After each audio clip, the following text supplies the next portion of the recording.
الحمد لله نحمده ونستعينه ونستغفره ونؤمن به ونتوكل عليه ونعوذ بالله من شرور أنفسنا ومن سيئات أعمالنا من يهده الله فلا مضل له ومن يضلله فلا هادي له ونشهد أن لا إله إلا الله وحده لا شريك له ونشهد أن سيدنا وسندنا وحبيبنا ومولانا محمدا عبده ورسوله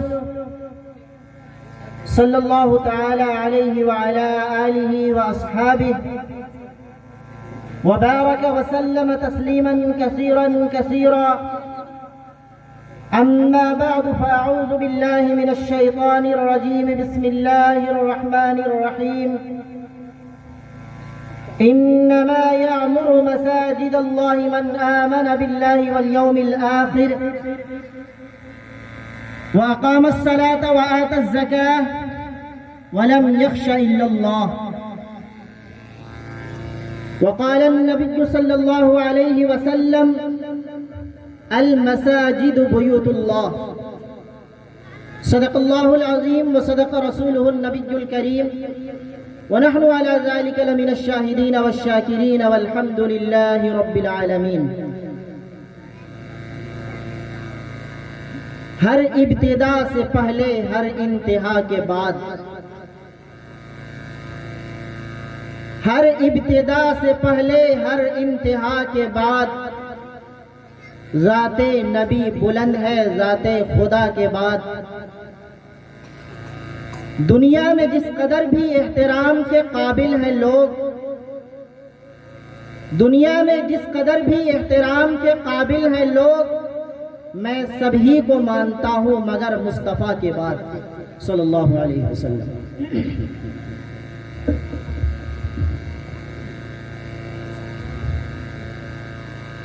اسٹیج پر رونق افروز حضرت مولانا عبدالخالق صاحب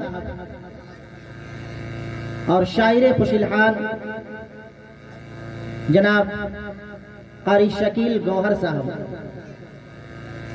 اور مجمع میں موجود تمامی حضرات، ہم سبوں کی نسبت یہاں جمع ہونے کی اللہ کا گھر ہے. آپ تمامی حضرات یہاں محفل میں جمع ہیں اور جیسا کہ ہم اور آپ سب دیکھ پا رہے ہیں، جیسا حافظ عبد المنان صاحب نے بتایا کہ 70-80 گھروں کی آبادی ہے. اس حساب سے یہاں موجود افراد کی تعداد بہت کم معلوم ہوتی ہے. اور ہمارے اور آپ کے پرائم منسٹر عالی جناب نریندر مودی صاحب نے 2016 میں جب نوٹ بندی کی تھی تو اس موقع پر سکے کا، اس کے بعد سے سکے کا جو رواج ہے، چھوٹے چھوٹے سکے کا، 50 پیسے کا، 1 روپے کا، 2 روپے کا، یہ رواج ختم ہو گیا. لیکن ہم دیکھتے ہیں کہ آپ کے اس مجمع میں آپ تمامی 500 اور 1000 نوٹ والے یہ پیچھے موجود ہیں اور 50 پیسے، 1 روپے، 2 روپے والے بچوں کو آپ نے آگے کر دیا ہے. آپ حضرات جو بائیں جانب بیٹھے ہیں، آپ کو میرا چہرہ تو نظر آ رہا ہے مگر مجھے آپ کا چہرہ نظر نہیں آ رہا ہے. اس لیے میں گزارش کروں گا کہ بچے آگے ہو جائیں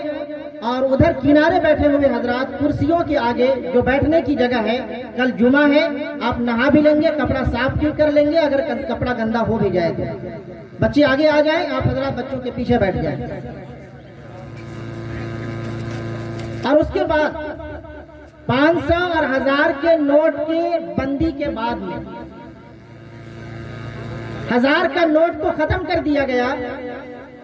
لیکن پھر 2000 کے نوٹ ہمارے سامنے آ گئے۔ مجمع میں نوٹ بندی کے بعد جو 500 آیا ہے وہ تو نظر آ رہے ہیں، لیکن گھروں میں موجود جو ہمارے 2000 والے نوٹ جو ہمارے بھائی موجود ہیں، جن کے کانوں تک آواز پہنچ تو رہی ہے، لیکن نہ جانے کیا سوچ کر کے وہ مجمع تک نہیں آ پائے ہیں، میں ان تمام سے گزارش کروں گا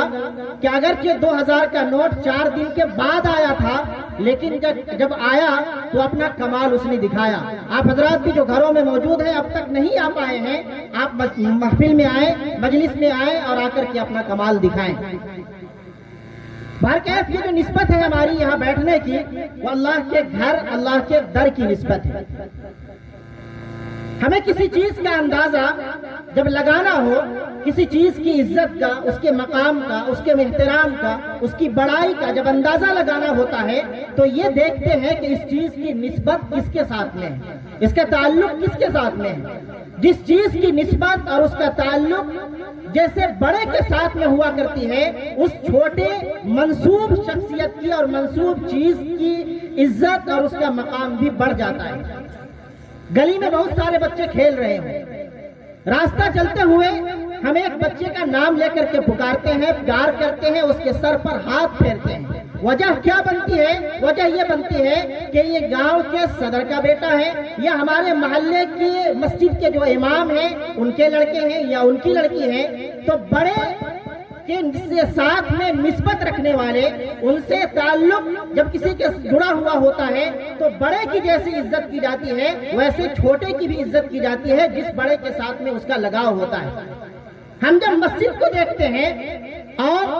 ایسی جگہ کو دیکھتے ہیں، ہم دنیا میں اپنی نظریں گھماتے ہیں اور اپنی نظریں جماتے ہیں، ہمیں یہ تو نظر آتا ہے کہ 1 منزلہ، 2 منزلہ، 3 منزلہ عمارتیں، انڈر گراؤنڈ عمارت، یہ فلاں کی ہے، MLA کی ہے، منتری کی ہے، فلاں صاحب حیثیت کی ہے، فلاں کردار والے کی ہے، یہ بڑی گاڑی فارچونر یا BMW، یہ بڑی گاڑی فلاں شخص کی ہے، بڑے آدمی کی ہے، تو بڑے آدمی کی طرف نسبت ہونے کی وجہ سے اس کی گاڑی کو بھی عزت سے دیکھتے ہیں، اس کے گھر کو، اس کی زمین کو بھی احترام اور لالچ سے دیکھا کرتے ہیں۔ ہم جب نظر دوڑاتے ہیں پتہ چلتا ہے کہ یہ مسجد جو ہے یہ کسی BMW، یہ مسجد جو ہے کسی MLA کا گھر نہیں ہے، یہ مسجد جو ہے یہ کسی منتری کا گھر نہیں ہے، بلکہ اس کا گھر ہے، کائنات کے رب کا گھر ہے، حاکم الحاکمین کا گھر ہے، رازق المرزوقات کا گھر ہے، مالک الملکوت کا گھر ہے، یہ رب کا گھر ہے، رب تعالیٰ کا گھر ہے۔ اس کے سوا دنیا میں کوئی در نہیں، اس کے سوا دنیا میں کوئی گھر نہیں، یہ اس کا گھر ہے، اللہ تعالیٰ کا گھر ہے۔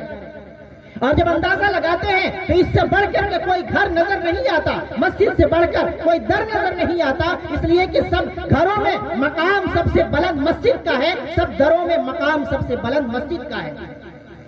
یہی تو وجہ تھی کہ جناب محمد رسول اللہ صلی اللہ علیہ وسلم کائنات کے سردار، خلاصہ کائنات، آپ نے اعلان کیا اور یہ کہا، احب البلاد الی اللہ مساجدها وابغض البلاد الی اللہ اسواقها، کہ روئے زمین کے اندر جو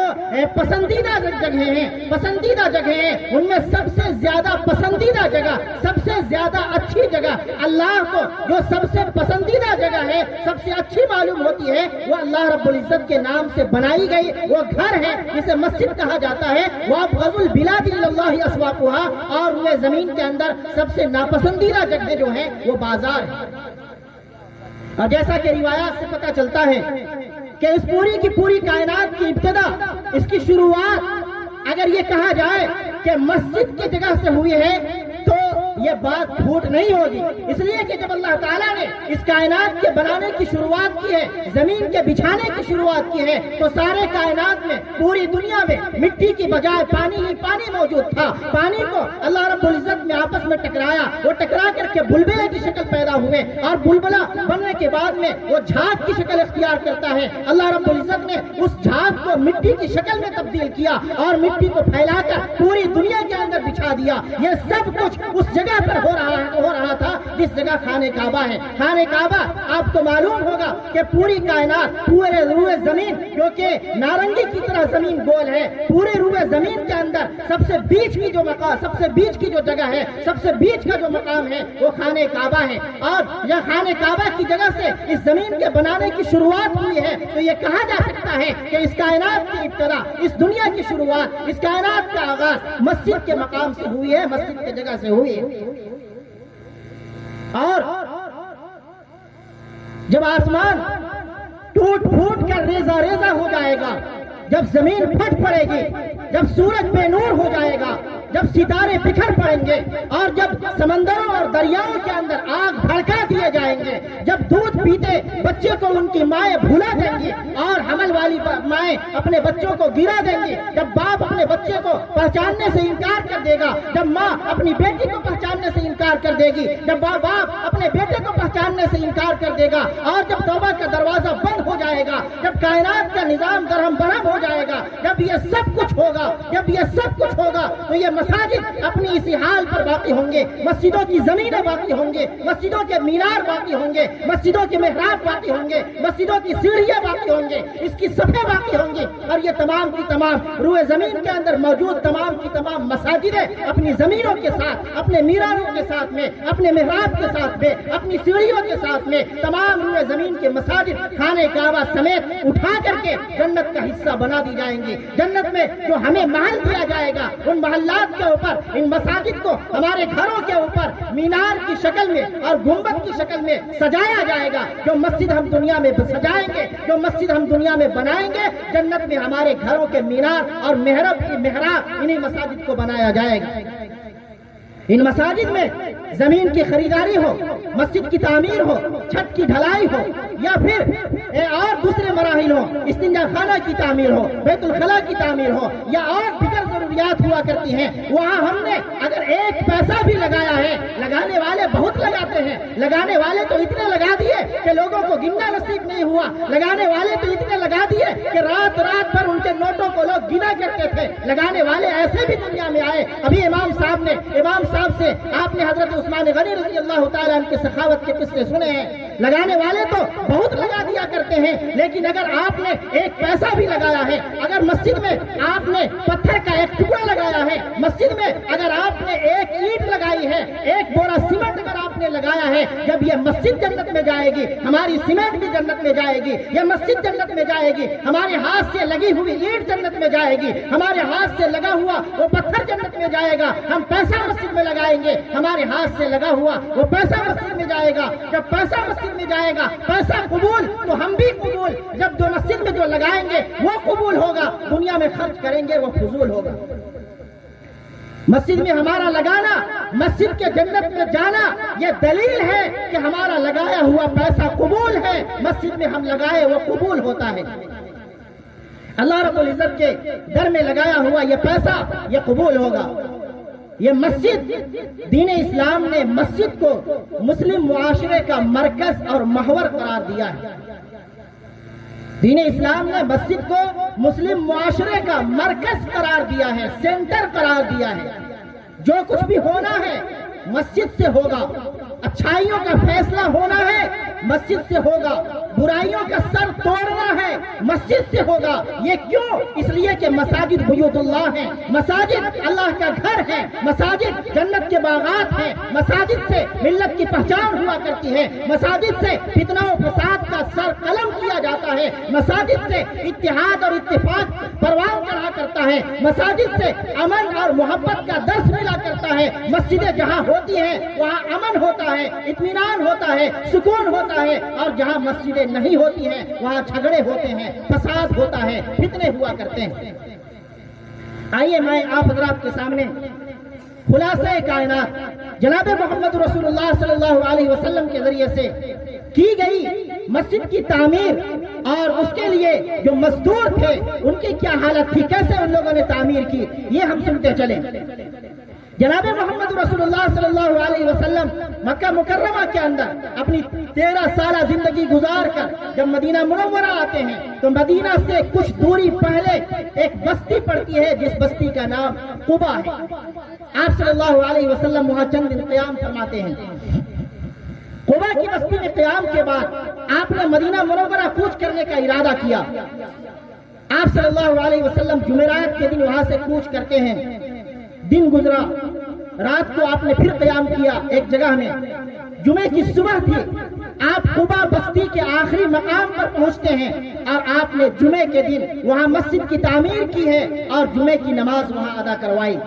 پھر آپ مدینہ منورہ آگے بڑھتے ہیں، آپ مدینہ منورہ آتے ہیں۔ مدینہ آنے کے بعد مسلمانوں کے نماز پڑھنے کے لیے کوئی جگہ نہیں تھی، ایک کمرے میں نماز پڑھا کرتے تھے۔ جانوروں کے باندھنے کا جو بیڑا تھا جسے گہار ہم کہتے ہیں، ایسی جگہ میں مسلمان نماز ادا کرتے تھے۔ اللہ کے نبی نے مسلمانوں کو ترغیب دی، مسلمانوں کو اکسایا، اسے سمجھایا، مسلمانوں کو بتایا کہ مسجد جو ہے یہ فضیلت کی چیز ہے۔ مسجد اگر ہے تو مسلمانوں میں اتحاد باقی ہے، مسجد اگر ہے تو امن باقی ہے، مسجد نہیں ہے تو پھر شر اور فساد ہوتا ہے۔ اللہ کے نبی صلی اللہ علیہ وسلم کے سمجھانے سے صحابہ تیار ہوئے، کیونکہ نماز کی محبت تھی، نماز کے لیے مسجد کی ضرورت تھی۔ اللہ کے نبی کے سمجھانے پر صحابہ کرام آگے بڑھتے ہیں۔ دو بچے جن کا نام سہل اور سہیل ہے، وہ دونوں آگے بڑھتے ہیں۔ اللہ کے نبی نے مسجد کے لیے ان سے زمین کا مطالبہ کیا۔ ان دونوں صحابی، ان دونوں چھوٹے بچوں نے بغیر قیمت کے مفت میں زمین مسجد کے لیے دینے کے لیے وہ تیار ہوتے ہیں۔ لیکن اللہ کے نبی صلی اللہ علیہ وسلم کہتے ہیں کہ نہیں، تم یتیم ہو، تمہارے باپ نہیں ہے، اور یتیم ہم جانتے ہیں یتیم کون ہوا کرتا ہے، جن کا باپ نہیں ہوتا ہے، جن کے سر پر باپ کا سایہ نہیں ہوتا، کوئی کمانے والا نہیں ہوتا ہے، جن کی دنیا ان کی آنکھوں کے سامنے اندھی ہو چکی ہوتی ہے، ان کی آنکھوں کے سامنے اندھیرا چھایا ہوا ہوتا ہے، ذریعہ معاش نہیں تھا، کوئی آگے پیچھے دیکھنے والا نہیں تھا، لیکن مسجد کی محبت تھی۔ دو چھوٹے بچے ہیں، اللہ کے نبی کی بات سن کر کے وہ دونوں چھوٹے بچے آگے بڑھتے ہیں اور زمین کو مسجد کے لیے مفت دینا چاہتے ہیں۔ لیکن اللہ کے نبی صلی اللہ علیہ وسلم تو لوگوں کے دلوں کے حال جانتے ہیں، لوگوں کی ضرورتوں کو سمجھتے ہیں۔ انہوں نے کہا، آپ صلی اللہ علیہ وسلم نے سوچا کہ اگر ان دونوں چھوٹوں بچوں سے اس مسجد کو بغیر قیمت کے لے لیا جاتا ہے تو بچوں کے لیے پریشانی آئے گی۔ آپ نے حضرت ابوبکر صدیق رضی اللہ تعالیٰ عنہ سے کہا، اور مجمع میں دوسرے صحابہ موجود تھے، کہ کون اس کی قیمت ادا کرے گا؟ اللہ کے نبی سب سے پہلے آگے بڑھتے ہیں اور کہتے ہیں کہ اس مسجد کی قیمت میں ادا کروں گا۔ حضرت ابوبکر آگے بڑھتے ہیں، کہتے ہیں اللہ کے نبی، آپ تو اپنی زندگی آپ نے اسلام کے لیے کھپا دی ہے، اپنی زندگی اپنا سب کچھ اسلام کے لیے لگا دیا ہے، اس مسجد کی قیمت آپ ادا نہیں کریں گے بلکہ اس مسجد کی قیمت ابو بکر ادا کرے گا۔ ہاں، کون ابو بکر؟ وہی ابو بکر جس نے جب بیٹی کی دینے کی بات ہوئی جو سب سے پہلے بیٹی دی ہے، وہ ابو بکر جب ایمان لانے کی بات ہوئی سب سے آگے بڑھ کر کے ایمان لاتا ہے، وہ ابو بکر جب غار میں جانے کی بات ہوتی ہے سب سے پہلے آگے بڑھتا ہے، وہ ابو بکر جب دنیا سے جا کر کے مزار میں جانے کی بات ہوتی ہے تو غار میں بھی پہلے گیا ہے اور مزار میں بھی پہلے گیا ہے۔ ابو بکر آگے بڑھتے ہیں اور بڑھ کے کہتے ہیں کہ اس مسجد کی زمین کی قیمت میں ادا کروں گا، لیکن جناب محمد رسول اللہ صلی اللہ علیہ وسلم کہتے ہیں کہ اس مسجد کی قیمت 50-50 ادا کیا جائے گا، آدھا تم ادا کرو گے، آدھا میں ادا کروں گا۔ اس مسجد کے ثواب میں اور اس مسجد کے ذریعے سے اللہ رب العزت جو کل قیامت کے میدان میں جنت کی صورت میں بدلہ عطا فرمائیں گے۔ اللہ کے نبی فرماتے ہیں، ابو بکر میں اس میں شامل ہونا چاہتا ہوں، دنیا والوں کو پیغام دینا چاہتا ہوں، دنیا والوں کو یہ میسج دینا چاہتا ہوں۔ اللہ کے نبی نے آگے اور میسج دیا، پیغام دیا۔ اللہ کے نبی صلی اللہ علیہ وسلم آگے بڑھتے ہیں اور مسجد کے لیے مسجد کی تعمیر کے لیے آواز اٹھاتے ہیں۔ حضرت عائشہ صدیقہ رضی اللہ تعالی عنہ بیان فرماتی ہیں کہ 2 بچوں سے مسجد کی قیمت خریدی گئی، اور جب مسجد کی تعمیر کا کام شروع ہوا تو تعمیر کا کام کیسا تھا؟ اللہ کے نبی صلی اللہ علیہ وسلم کے ساتھ صحابہ کرام اور صحابہ کے ساتھ اللہ کے نبی صلی اللہ علیہ وسلم لگ کر کے مسجد کی تعمیر کا کام کر رہے تھے۔ ایک موقع ایسا آتا ہے، حضرت ابو ہریرہ رضی اللہ تعالیٰ عنہ راوی ہیں، بیان فرماتے ہیں کہ میں نے دیکھا کہ اللہ کے نبی صلی اللہ علیہ وسلم اپنے ہاتھ مبارک کے اوپر اینٹ رکھے ہوئے ہیں، اور 1 اینٹ نہیں، 2 اینٹ نہیں، بلکہ اتنی اینٹیں اٹھا رکھی ہیں کہ وہ اینٹیں آپ کے رخسار مبارک یعنی آپ کے ٹھوڑی مبارک، آپ کے داڑھی مبارک تک وہ اینٹیں آئی ہوئی ہیں۔ حضرت ابو ہریرہ بیان فرماتے ہیں اللہ کے نبی کو شاید بوجھ ہو چکا ہوگا، اللہ کے نبی کے چہرے مبارک اینٹ کے گرد سے غبار آلود ہو رہے ہیں، اللہ کے نبی کا چاند سا مکھنا یہ گرد سے اٹا ہوا ہے، اینٹوں کی گندگی کی وجہ سے، اینٹ کے گرد کی وجہ سے اللہ کے نبی کا خوبصورت سا چہرہ یہ بادل کے اندر چھپا جا رہا ہے۔ حضرت ابو ہریرہ بیان فرماتے ہیں، عرض کرتے ہیں اے اللہ کے نبی یہ اینٹ مجھے دے دیں، میں لے کر کے مسجد تک پہنچاؤں گا۔ اللہ کے نبی نے کہا کہ نہیں، اگر اینٹیں اٹھانا ہے، اگر اینٹ اٹھا کر کے مسجد تک جانی ہے تو پیچھے مڑ کر کے جاؤ، جہاں اینٹیں رکھی ہوئی ہیں وہاں سے اٹھا کر کے لے کر کے آؤ، یہ اینٹ تو آج اٹھا کر کے میں لے کر کے جاؤں گا۔ جناب محمد رسول اللہ صلی اللہ علیہ وسلم نے دنیا والوں کو اور بستی والوں کو، پوری دنیا والوں کو اور خاص طور سے اور یہاں اس دنیا والوں کے ساتھ میں اس بستی والے وینا بستی والوں کو بھی یہ پیغام اللہ کے نبی نے دیا کہ مسجد کا مقام بڑا بلند ہے، اس کے مقام کے لیے، اس کی عظمت حاصل کرنے کے لیے، اس کا بدلہ حاصل کرنے کے لیے، اس کا ثواب حاصل کرنے کے لیے ایسا نبی جس نبی نے تمام نبیوں کی بیت المقدس میں امامت کرائی ہو، تمام نبیوں کا امام، تمام نبیوں کا سردار، جب اپنے ہاتھ میں اینٹ اٹھا سکتا ہے تو ایک چھوٹا بچہ اپنے ہاتھ میں اینٹ اٹھا سکتا ہے، ایک جوان اٹھا سکتا ہے، ایک بزرگ اٹھا سکتا ہے، ہماری مائیں بہنیں مسجد کی تعمیر کے لیے سب اپنے ہاتھوں میں اینٹیں اٹھا سکتی ہیں۔ اللہ کے نبی نے یہ پیغام دیا، یہ میسج دیا کہ مسجد کی خدمت سے کوئی پیچھے نہیں رہنا چاہیے۔ حضرت ابو ہریرہ کی ارشاد پر اللہ کے نبی جب پیچھے نہیں ہٹے ہیں تو ہما شما کی کیا بات۔ اللہ کے نبی صلی اللہ علیہ وسلم نے مسجد کی تعمیر کی اور مسجد کی تعمیر اس موقع پر ہوئی، صحابہ کرام کا دور، اور اللہ کے نبی صلی اللہ علیہ وسلم دنیا سے تشریف لے جاتے ہیں۔ آپ کے دنیا سے تشریف لے جانے کے بعد جب حضرت عثمان غنی رضی اللہ تعالیٰ عنہ کا دور خلافت آتا ہے تو چونکہ صحابہ کرام کی تعداد کافی بڑھ چکی تھی اور مسجد جو وہ چھوٹی ہو رہی تھی، تنگ ہوتی چلی جا رہی تھی،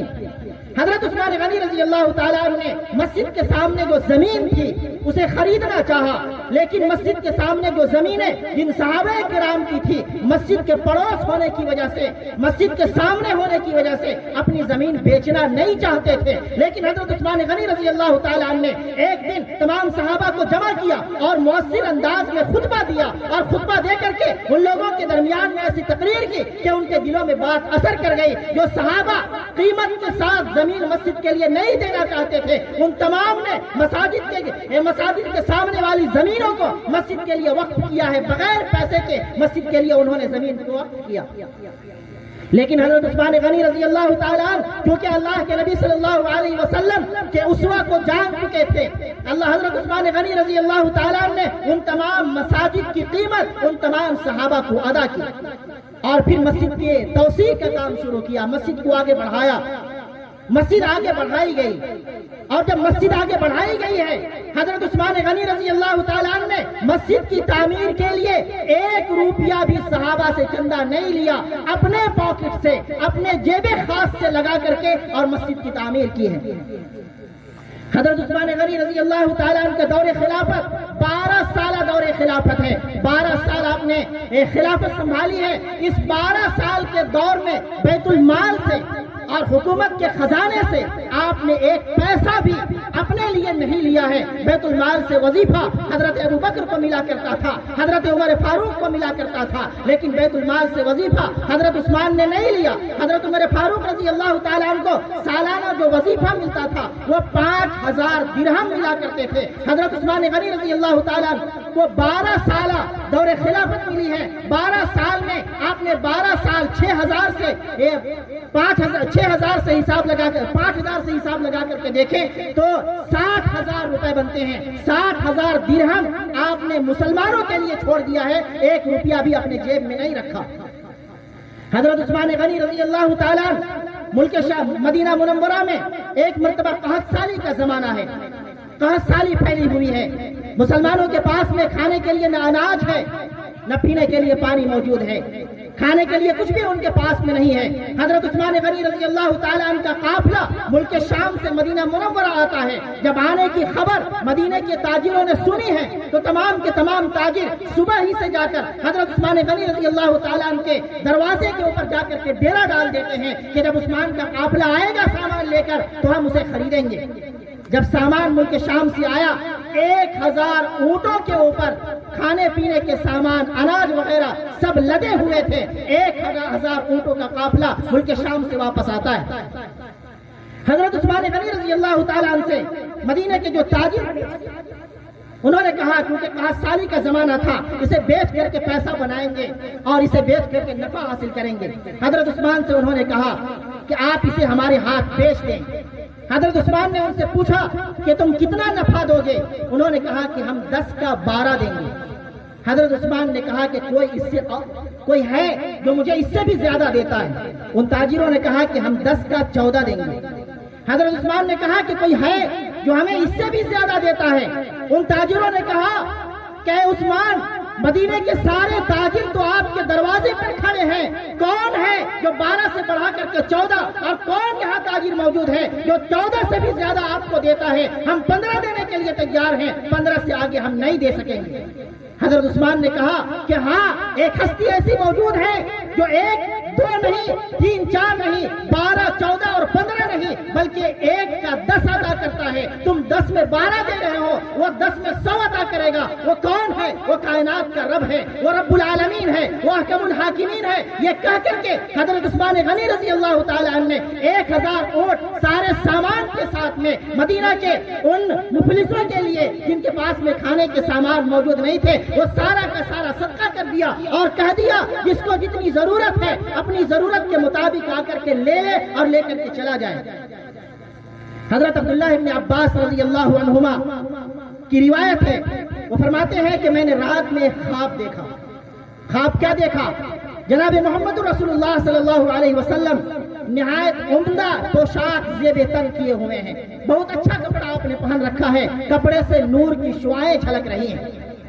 جناب محمد رسول اللہ صلی اللہ علیہ وسلم ایک عمدہ سواری کے اوپر سوار ہیں، ہاتھ میں جو عصا اور چھڑی آپ نے پکڑی ہوئی ہے اس سے بھی نور کی شعائیں پھوٹ رہی ہیں۔ آپ نے جو جوتا پہن رکھا ہے، جوتے کا تسمہ پہن رکھا ہے، یعنی کہ جوتے کا پھیتا، اس پھیتے سے بھی نور کی شعائیں پھوٹ رہی تھی۔ حضرت عثمان نے آواز دیا کہ اے نبی، آپ کہاں جا رہے ہیں؟ اللہ کے نبی نے کہا کہ عثمان، مجھے روکنے کی کوشش مت کرنا، مجھے روکنے کی کوشش مت کرنا، مجھ سے جو سوال کرنا ہے، جو پوچھنا ہے، وہ چلتے چلتے پوچھنا آتا ہو تو پوچھ لو، مجھے روکنے کی کوشش مت کرنا۔ حضرت عبداللہ ابن عباس نے کہا کہ جناب اے محمد رسول اللہ صلی اللہ علیہ وسلم، اے ہماری آنکھوں کے تارے، آپ بتا تو دیں کہ آپ کہاں جا رہے ہیں۔ اللہ کے نبی نے چلتے چلتے کہا کہ آج جنت میں اللہ رب العزت نے ایک محفل سجائی ہے، ایک شادی ہال سجایا ہے، اور وہاں ایک سہرا باندھا جائے گا۔ کس کے سر پر باندھا جائے گا؟ وہ عثمان ہے، عثمان کے سر پر سہرا باندھا جائے گا۔ حضرت عبداللہ ابن عباس نے پوچھا کس وجہ سے؟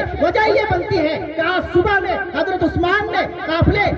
پورا کا پورا قافلہ مدینہ کے تاجروں کے ہاتھ نہ بیچ کر کے 1000 اونٹ اور اس کا پورا سامان مدینہ کے مسافروں کو اور مدینہ کے مفلسوں کو، یہاں کے غریبوں کو بانٹ دیا ہے۔ اللہ نے اس خوشی میں جنت میں حضرت عثمان کے لیے شادی کا انتظام کیا ہے۔ یہی تو وجہ تھی کہ حضرت عثمان غنی رضی اللہ تعالیٰ عنہ سے ایک موقع پر جناب محمد رسول اللہ صلی اللہ علیہ وسلم نے جب حضرت رقیہ رضی اللہ تعالیٰ عنہ کا انتقال ہوتا ہے، ام کلثوم کا ہاتھ آپ نے ان کے ہاتھ میں دیا۔ ہم سب جانتے ہیں حضرت عثمان غنی رضی اللہ تعالیٰ عنہ ذو النورین ہے، یعنی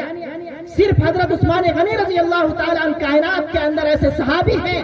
جن کے نکاح میں، جن کی زوجیت میں اپنے وقت کے نبی کی 2 بیٹیاں آئی ہیں۔ پہلے آپ نے حضرت رقیہ کا نکاح کیا، پھر حضرت ام کلثوم رضی اللہ تعالی عنہ کا نکاح کیا۔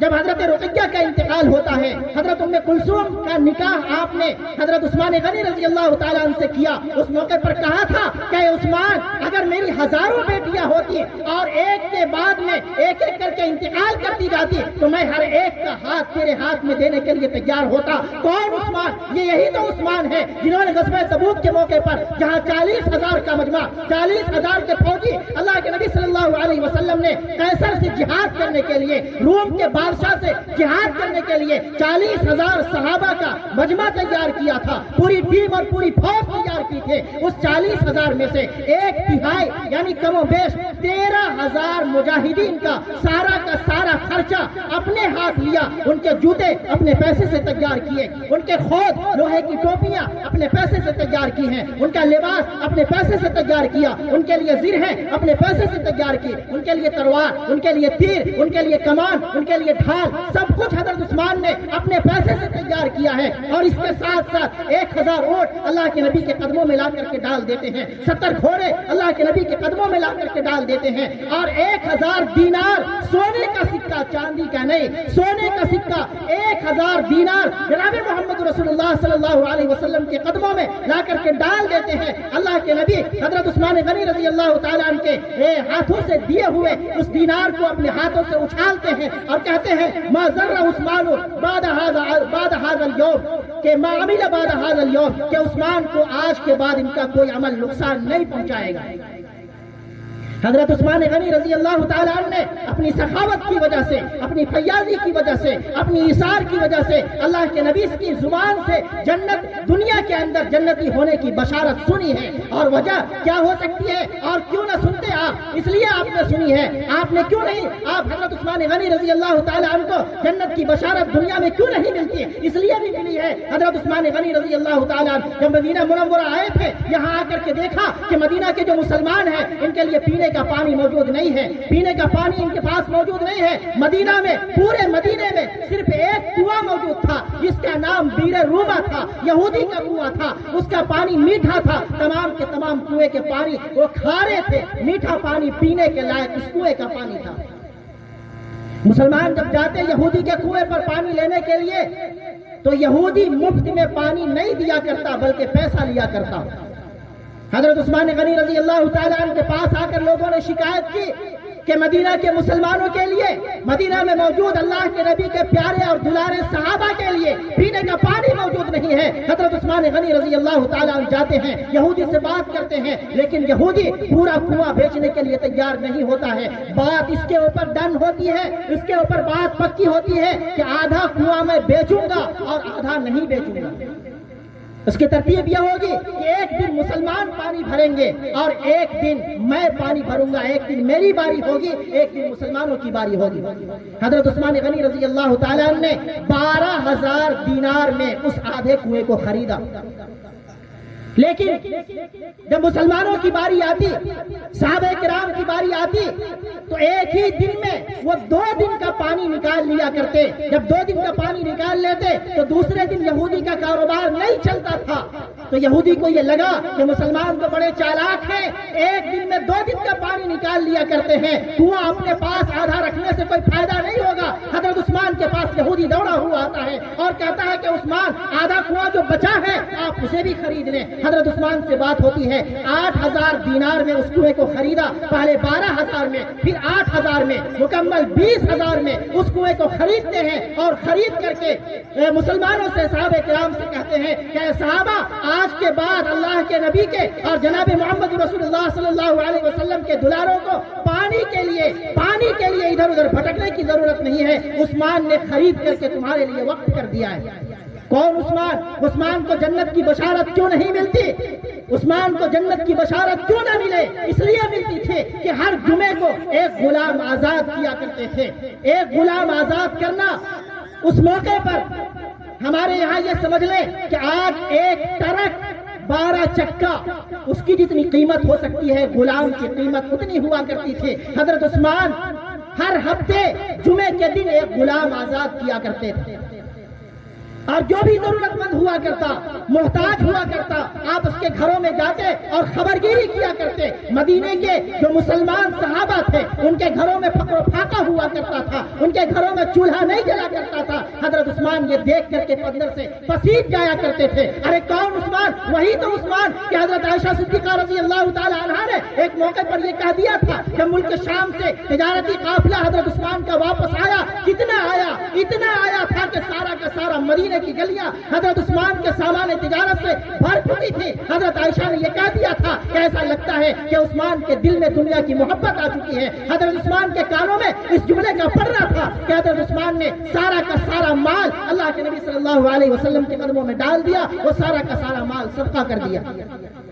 جناب محمد رسول اللہ صلی اللہ علیہ وسلم، جناب محمد رسول اللہ صلی اللہ علیہ وسلم کا مجمع لگا ہوا ہے، صحابہ کرام موجود ہیں، اور ایک یتیم بچہ، نادار بچہ،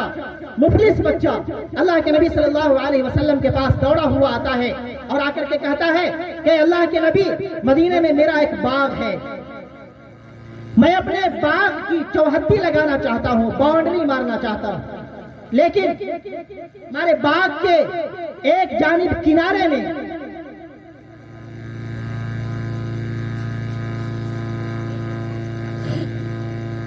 اس آنے والے چھوٹے یتیم بچے نے کہا کہ میرا ایک باغ ہے، باغ میں باؤنڈری لگانا چاہتا ہوں، لیکن ایک درخت ایسا ہے ہمارے بغل والے کا ایک درخت ایسا ہے کہ جو بیچ میں اس کی ٹہنیاں اور اس کی شاخیں بیچ میں آ رہی ہیں، اگر میں اسے دیکھتا ہوں تو دیوار چڑھی ہوتی ہے، دیوار سیدھی کرتا ہوں تو درخت کو کاٹنا پڑتا ہے۔ میں نے اس شخص سے کہا، وہ صحابی رسول تھے، میں نے ان سے کہا کہ یہ درخت مجھے مفت دے دو، وہ صحابی دینے کے لیے تیار نہیں ہوئے۔ میں نے ان سے کہا کہ یہ درخت مجھے قیمتاً بیچ دو، وہ بیچنے کے لیے تیار نہیں ہوئے۔ اللہ کے نبی کے پاس جب یہ مقدمہ آتا ہے، وہ صحابی جن کی وہ درخت تھی وہ غصے میں آ گئے کہ اللہ کے نبی کے دربار میں شکایت کر دی، وہ غصے میں آ گئے۔ اللہ کے نبی نے بھی پیشکش کی اور یہ کہا کہ یہ درخت اسے دے دو، کہتا ہے کہ میں دینے کے لیے تیار نہیں ہوں۔ اللہ کے نبی نے کہا کہ اس کی قیمت مجھے دی جائے گی، تم یہ درخت اسے دے دو، یہ درخت کاٹ کر کے اپنی دیوار بنائے گا۔ وہ کہتا ہے کہ میں مفت بھی دینے کے لیے تیار نہیں اور پیسے کے بدلے میں بھی دینے کے لیے تیار نہیں ہوں۔ اللہ کے نبی صلی اللہ علیہ وسلم نے اس صحابی رسول سے کہا کہ اگر یہ درخت دے دیتے ہو تو جنت میں تجھے ایک درخت ایسا ملے گا جس کے سائے میں ایک اونٹ کے اوپر سواری کے اوپر سوار ہو کر کوئی سوار اگر چلے گا تو 100 سال تک اس کے سائے میں چلتا رہے گا، لیکن اس کا سایہ ختم نہیں ہوگا۔ وہ صحابی پھر بھی نہیں مانے۔ مجمع میں موجود ایک صحابی رسول حضرت ابو الدحداء رضی اللہ تعالیٰ عنہ تھے، وہ کھڑے ہوتے ہیں، اللہ کے نبی کے پاس آتے ہیں اور آ کر کے کہتے ہیں کہ اللہ کے نبی اگر میں یہ درخت اس سے کسی طریقے سے خرید لوں تو یہ جو آفر ہے، یہ جو آپشن ہے، یہ میرے لیے بھی ہوگا؟ اللہ کے نبی نے کہا کہ ہاں تیرے لیے بھی ہوگا۔ حضرت عثمان غنی رضی اللہ تعالیٰ عنہ، حضرت ابو الدحداء رضی اللہ تعالیٰ عنہ وہاں سے اٹھتے ہیں، جاتے ہیں اور اس صحابی کے باغ میں جاتے ہیں، اس کے باغیچے میں جاتے ہیں اور جا کر کے کہا کہ تم مجھے پہچانتے ہو؟ تو کہا کہ ہاں میں پہچانتا ہوں، تم ابو الدحداء ہو، تمہاری مدینے کے اندر تمہارا ایک باغ ہے، جس باغ کے اندر 600 کھجوروں کے درخت ہیں، وہاں تمہارا ایک محل بھی ہے، وہاں ایک کنواں بھی ہے جس کا پانی میٹھا ہے، اور تیرے باغ کے اندر موجود کنویں کے پانی کو پینے کے لیے مدینے کے بڑے بڑے تاجر یہ اس کے تاک میں رہا کرتے ہیں کہ پانی پینے کا موقع ملتا، یہاں کے کھجور کھانے کا موقع ملتا۔ حضرت ابو الدحداء نے کہا کہ وہ 600 کھجوروں کے درخت، وہ باغ، اس کی دیواریں، اس کا کنواں، اس کے محلات، وہ سب کا سب تجھے دینے کے لیے تیار ہوں، وہ درخت اس صحابی رسول کے لیے چھوڑ دو۔ وہ کہتے ہیں کہ تم ہوش میں تو ہو؟ کہاں ایک درخت، کہاں 600 درخت، کہاں ایک درخت اور کہاں اتنا بڑا محل، کہاں ایک درخت اور کہاں اتنا بڑا کنواں جس کا پانی کھارا نہیں بلکہ میٹھا ہے، اس کی پوری کی پوری دیواریں۔ حضرت ابو الدحداء کہتے ہیں کہ میں پورے ہوش میں بات کرتا ہوں، یہ سارا کا سارا تیرے لیے دینے کے لیے تیار ہوں، وہ درخت تم اسے چھوڑ دو۔ سودا طے ہو جاتا ہے۔ حضرت ابو الدحداء رضی اللہ تعالیٰ عنہ اپنے باغ میں آتے ہیں، باغ میں آنے کے بعد اپنی اہلیہ محترمہ حضرت ام الدحداء رضی اللہ تعالی عنہ کو آواز دیتے ہیں کہ اے ام الدحداء ذرا سنو تو میں نے سودا کر لیا، میں نے اس باغ کا سودا کر لیا۔ ان کی اہلیہ حضرت ام الدحداء یہ جانتی تھی کہ یہ مدینے کے بڑے تاجروں میں سے ہیں، یہ کبھی گھاٹے کا سودا نہیں کر سکتے ہیں، انہوں نے سودا کیا ہوگا تو بڑے نفع کا سودا کیا ہوگا۔ وہ کہتے ہیں کیا سودا کیا؟ بتا دی۔ انہوں نے کہا کہ ایک درخت کے بدلے میں نے یہ سارا کا سارا دے دیا، اگر ہماری مائیں ہوتی، ہماری بہنیں ہوتی، ہماری بیویاں ہوتی تو وہ کہتی کہ گھر میں تو زیور بھی پڑا ہوا تھا، گھر میں تو ایک واشنگ مشین بھی پڑا ہوا تھا، گھر میں تو ہمارے سر میں ہمارے پیروں میں پہنے جانے والا پازیب بھی پڑا ہوا تھا، گھر میں زیور پڑے تھے، گھر میں ٹی وی پڑا تھا، گھر میں گاڑی پڑی تھی، گھر میں 4 ویلر پڑا تھا، یہ سب کچھ دے دیتے، اتنا بڑا باغ دینے کی کیا ضرورت تھی؟ لیکن انہوں نے کہا کہ الدحداء تو نے بڑے نفع کا سودا کیا ہے، حضرت متحدہ رضی اللہ تعالیٰ ان کی اہلیہ محترمہ باغ سے نکلتی ہیں، ان کے بچے کے ہاتھ میں ایک کھجور تھا، وہ کھجور ہاتھ سے لیتی ہیں اور باغ میں رکھ دیتی ہیں اور یہ کہتی ہیں کہ جب جنت میں اس کا بدلہ ہمیں مل رہا ہوگا تو میں اللہ کے راستے میں دیے ہوئے باغ کا ایک کھجور بھی اپنے بچے کے منہ میں داخل نہیں کرنا چاہتی کہ کل قیامت کے میدان میں ثواب میں کمی آ جائے۔ حضرت ابو الدرداء رضی اللہ تعالیٰ جناب محمد رسول اللہ صلی اللہ علیہ وسلم کے بارگاہ اقدس میں پہنچتے ہیں اور کہتے ہیں کہ میں نے سودا طے کر لیا۔ کیسے کیا؟ 600 کھجوروں کے درخت کے بدلے ایک کھجور میں نے خرید لی ہے۔ اللہ کے نبی صلی اللہ علیہ وسلم نے کہا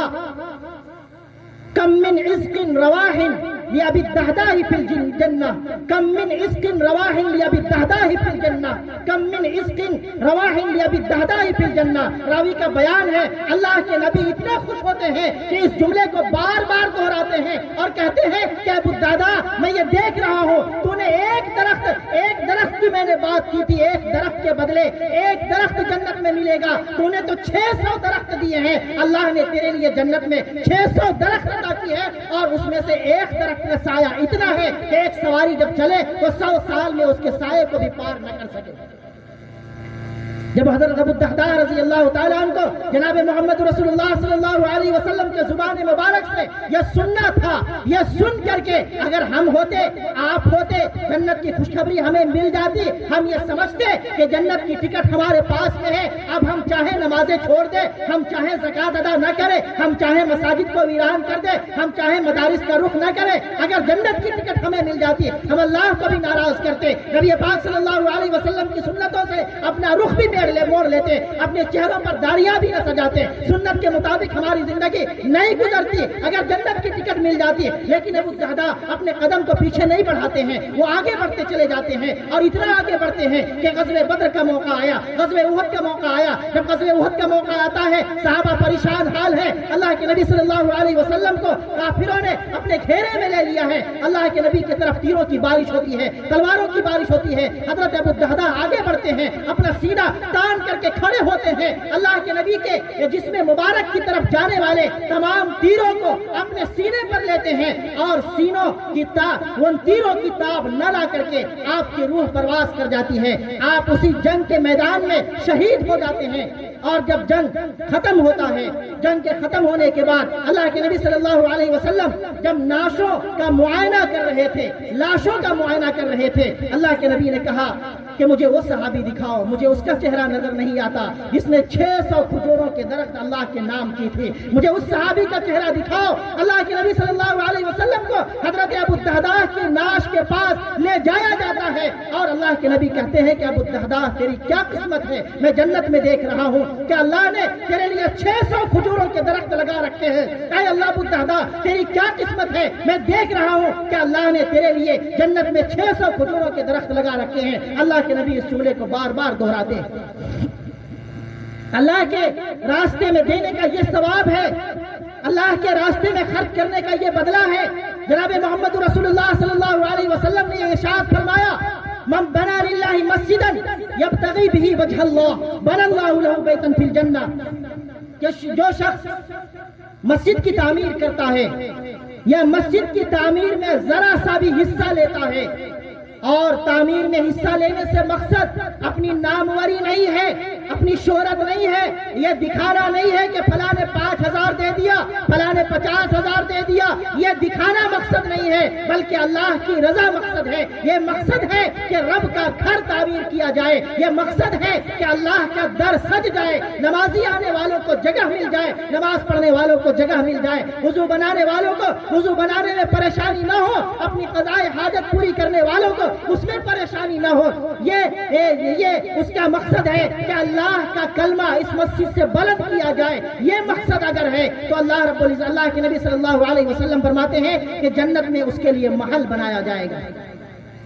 ہم آج دنیا میں ہمارے پاس جو کچھ بھی آتا ہے ہم اسے خرچ کرتے ہیں، تو ہمارا پیسہ یا تو چائے کی دکان میں جاتا ہے، ہمارا پیسہ گٹکے کی دکان میں جاتا ہے، ہمارا پیسہ پان کی دکان میں جاتا ہے، ہمارا پیسہ جوتے کی دکان میں جاتا ہے، ہمارا پیسہ کپڑے کی دکان میں جاتا ہے، ہمارا پیسہ گاڑیوں کی دکان میں جاتا ہے۔ لیکن اگر ہم اللہ کے در کے لیے اپنا پیسہ نکالیں گے تو وہ پیسہ جوتے کی دکان میں نہیں جائے گا، وہ پیسہ چائے کی دکان میں نہیں جائے گا، وہ پیسہ کپڑے کی دکان میں نہیں جائے گا، بلکہ وہ پیسہ کہاں جائے گا؟ مسجد کی تعمیر کرنے کے ذریعے سے وہ پیسہ جنت میں جائے گا، رب کے خزانے میں جمع ہوگا، اور آخرت میں جب ہمارا بینک بیلنس کم ہو رہا ہوگا، نام اعمال کا بیلنس جب کم ہو رہا ہوگا، ایک ایک نیکی کے محتاج ہوں گے، اور جب وہ میدان سجے گا جبکہ ہم ایک نیکی کے محتاج ہوں گے، ہمارا باپ ہمیں پہچاننے سے انکار کر دے گا، ہمارے بیٹے ہمیں پہچاننے سے انکار کر دیں گے، ہماری مائیں ہمیں پہچاننے سے انکار کر دیں گی، ہماری بیٹیاں ہمیں پہچاننے سے انکار کر دیں گی۔ ماں اپنی بیٹی سے بھاگے گی، بیٹی اپنی ماں سے بھاگے گی، بیٹا اپنے باپ سے بھاگے گا، باپ اپنے بیٹے سے بھاگے گا کہ یہ ہم سے ایک نیکی کا مطالبہ نہ کر لے۔ ایسے وقت میں، ایسے پریشانی کے عالم میں ہم نے جو پیسہ مدرسے میں لگایا ہوگا، ہم نے جو پیسہ اللہ کے راستے میں مسجد میں لگایا ہوگا، وہ پیسہ کام آئے گا، اور وہ پیسہ ہمیں بھٹکنے نہیں دے گا، مایوسی کے سمندر میں ہمیں یوں ہی تیراک بنا کر کے نہیں چھوڑے گا، ہمیں اس موقع پر اپنا ہاتھ تھامے گا، اور ایک نیکی کم ہوگی تو مسجد میں لگا ہوا پیسہ ہمارا ہاتھ تھام کر کے ہمیں جنت میں لے کر کے جائے گا۔ کیا ہم یہ نہیں چاہتے کہ دنیا میں آرام کی یا مصیبت کی زندگی گزارے، لیکن آنکھوں کے بند ہونے کے بعد ہمارا